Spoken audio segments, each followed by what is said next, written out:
when I was 15. My family came here as refugees. We're immigrants to Canada.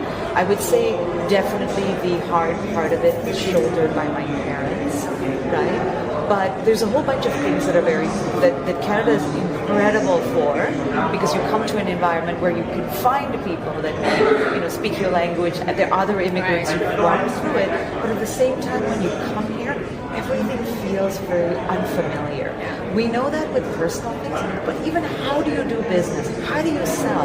How do you market? Like, there's cultural context for each of those things, right? And I think these things can be a challenge and sometimes a barrier for people. So I would say that my parents shouldered most of the hard work, and luckily, like the country, it worked for us. Being here worked for us, and I would say it's a combination of so many people in the country that mentored me, and also my parents doing the hard work to make sure that whatever I have now, that's why I have. I'd say that my background also, that whole immigrant experience and knowing a whole bunch of different communities in the GTA informs my work.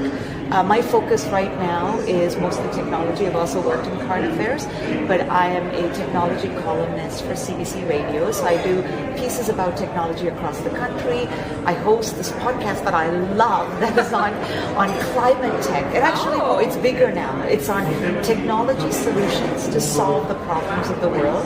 It's hosted by MaRS, which is one of the largest innovation hubs in North America. That podcast is called Solverex. I hope people can subscribe. But really, I feel like through that, I've come to understand and see in person how important innovation can be for the country's issues of productivity, economic output, but also what it could mean for individual lives, whether it's in the city or in rural areas. I would say that it is very important to have mentors and sponsors. Find a couple of women that have made some inroads, and they don't need to be available for you to speak 24/7 and every week, but just once a quarter that you can meet with and say, here are things, here are my issues, what do you think, right? And then I would also say that form a little circle of people that have your similar ambitions around you.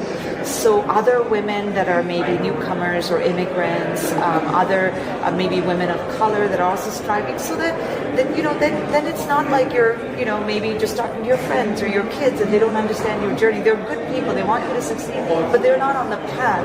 These are women who you can call and say, that sales call was just awful, and they're like, it's okay, let's go out for a coffee. They understand. They understand. So a support group of people that are around you as well.